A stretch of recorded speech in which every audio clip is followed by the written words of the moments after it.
Hey guys, today I wanted to talk a little bit about unrealistic expectations. What can you expect in your 40s or your 50s going to the gym?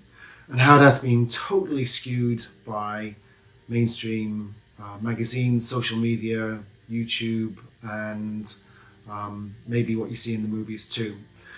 When I was first into health and fitness, all we had was magazines. There was no social media, there was no YouTube, and so there was nothing for us to get our knowledge from other than magazines, which were bright, shiny affairs with the latest cover stars. And invariably inside these magazines you would have an article devoted to how the cover star on the cover was training, and it would detail their training methods, their lifestyle, their nutrition, all of that sort of stuff. And invariably, absolutely all of it was a pile of crap, and none of it was true. Not the training routine, not the nutrition, and certainly not the lifestyle. And now, this post is really inspired by somebody else passing away, but a lot of these guys that were on the covers of the magazines back in the late 80s, early 90s are now passing away. None of them are making it to their 60s, so they're in their 40s or 50s, dying from various illnesses, organ failures, cancers and heart attacks. And now is this linked to their drug use, their lifestyles, their training, possibly a combination of all of the above?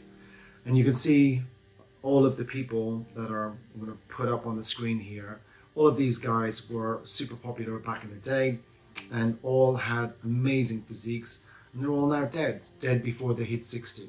And so there's a kind of a disconnect nowadays, because I think the use of drugs has become much more normalized. PEDs, whatever you want to call them, it's much more normalized behavior in sort of gym cultures, or even from mainstream movies where actors make these massive transformations and then talk about eating chicken and broccoli for 6 months.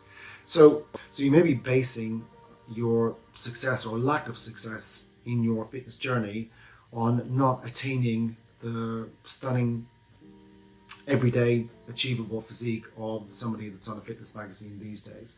And I can guarantee that not all of them, I'm not saying all of them, but a lot of them take whatever they need to take to hit their peak on that one day. Now, that one day out of the year, they look like that. For the rest of the year, they probably don't look much like that at all, unless they're cycling on and off drugs.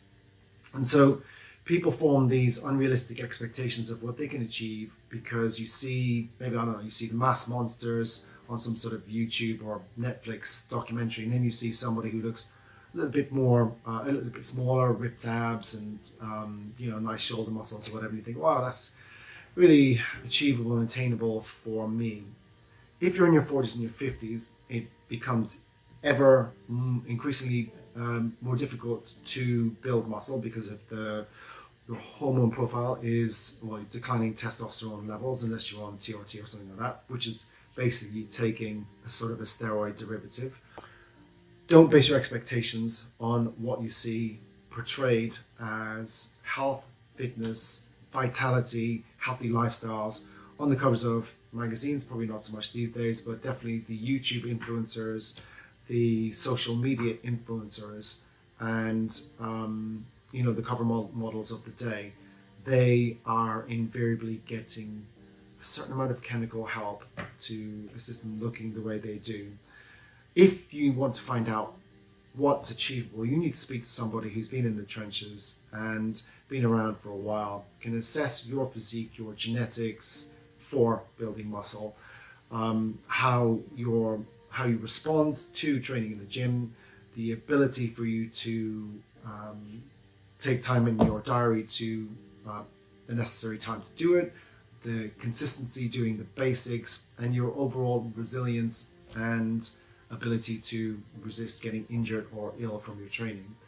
So that's my take on unreasonable, or the expectations that somebody can have when they come to the gym, and how that's been skewed by social media.